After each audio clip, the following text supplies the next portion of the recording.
Fitzgerald Kennedy, do solemnly swear I, John Fitzgerald Kennedy, do solemnly swear that you will faithfully execute the office of President of the United States that I will faithfully execute the office of President of the United States and will, to the best of your ability, and will, to the best of my ability, preserve, protect, and defend the Constitution of the United States. preserve, protect, and defend the Constitution of the United States. So help you God. So help me God.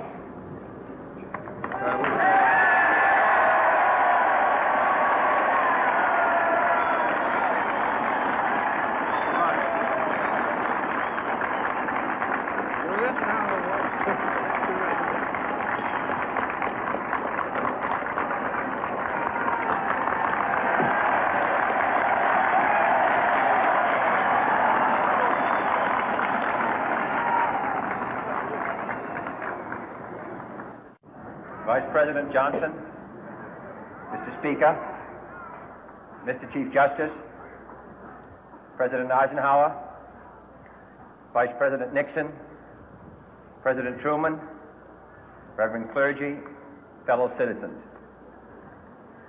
We observe today not a victory of party, but a celebration of freedom, symbolizing an end as well as a beginning, signifying renewal as well as change.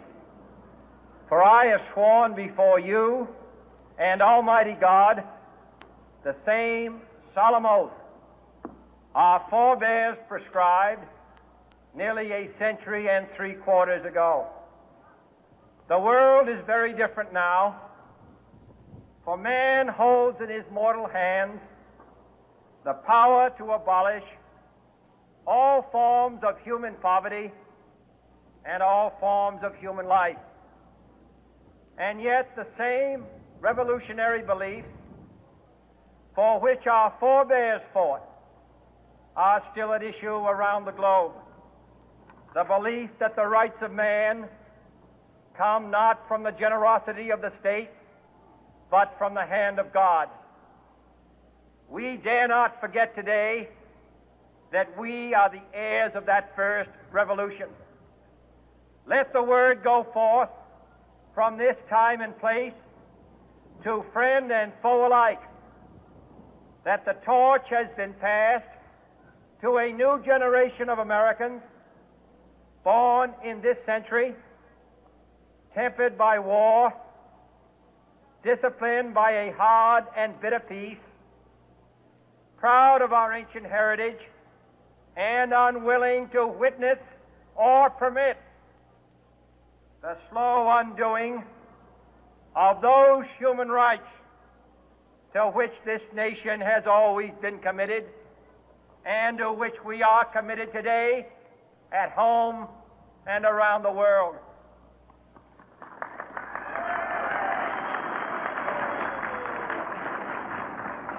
Let every nation know, whether it wishes us well or ill, that we shall pay any price, bear any burden, meet any hardship, support any friend, oppose any foe to assure the survival and the success of liberty.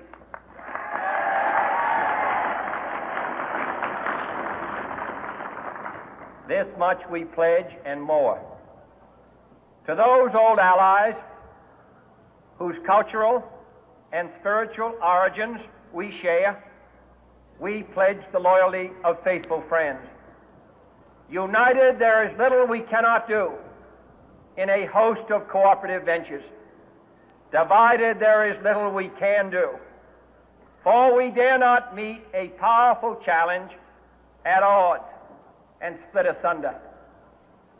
To those new states whom we welcome to the ranks of the free, we pledge our word that one form of colonial control shall not have passed away merely to be replaced by a far more iron tyranny.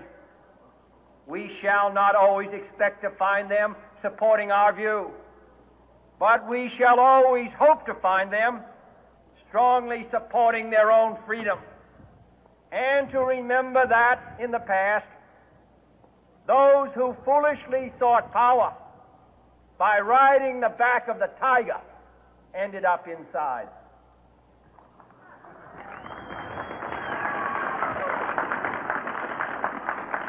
To those people in the huts and villages of half the globe struggling to break the bonds of mass misery, we pledge our best efforts to help them help themselves for whatever period is required, not because the communists may be doing it, not because we seek their votes, but because it is right. If a free society cannot help the many who are poor, it cannot save the few who are rich.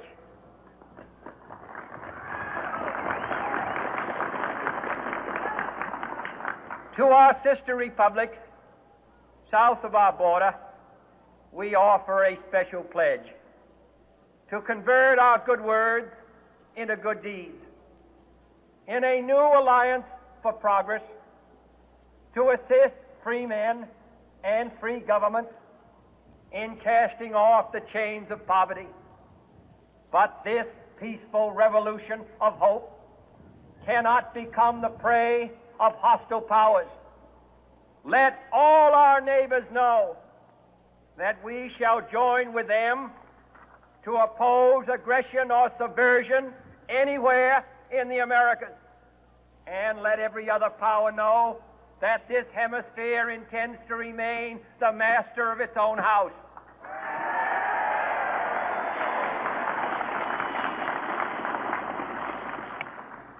To that World Assembly of Sovereign States, the United Nations, our last best hope, in an age where the instruments of war have far outpaced the instruments of peace, we renew our pledge of support to prevent it from becoming merely a forum for invective, to strengthen its shield of the new and the weak, and to enlarge the area in which its writ may run. Finally, to those nations who would make themselves our adversary, we offer not a pledge, but a request that both sides begin anew the quest for peace. Before the dark powers of destruction, unleashed by science, engulf all humanity, when our arms are sufficient beyond doubt, can we be certain beyond doubt that they will never be employed. But neither can two great and powerful groups of nations take comfort from our present course, both sides overburdened by the cost of modern weapons, both rightly alarmed by the steady spread of the deadly atom, yet both racing to alter that uncertain balance of terror that stays the hand of mankind's final war. So let us begin anew, remembering on both sides that civility is not a sign of weakness, and sincerity is always subject to proof. Let us never negotiate out of fear, but let us never fear to negotiate.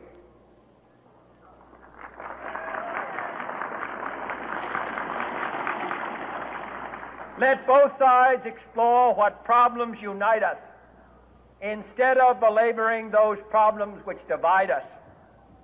Let both sides, for the first time, formulate serious and precise proposals for the inspection and control of arms, and bring the absolute power to destroy other nations under the absolute control of all nations.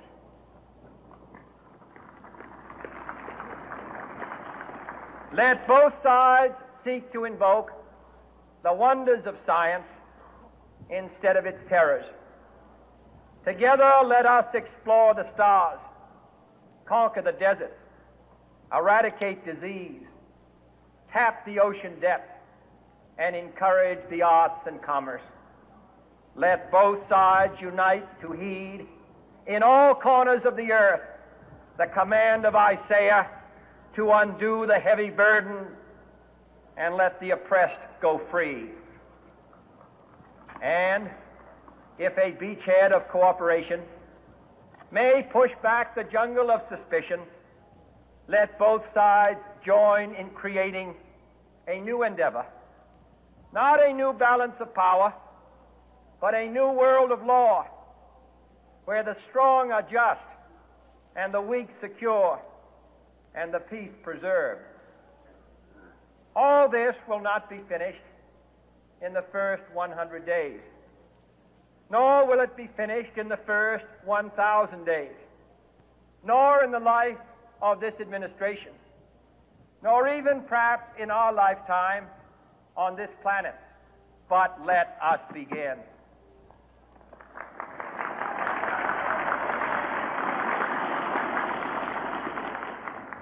In your hands, my fellow citizens, more than mine, will rest the final success or failure of our course. Since this country was founded, each generation of Americans has been summoned to give testimony to its national loyalty. The graves of young Americans who answered the call to service surround the globe.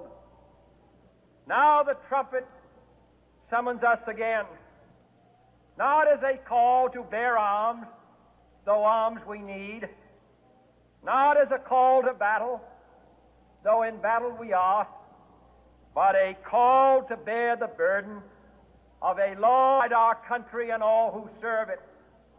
And the glow from that fire can truly light the world. And so, my fellow Americans, ask not what your country can do for you, ask what you can do for your country.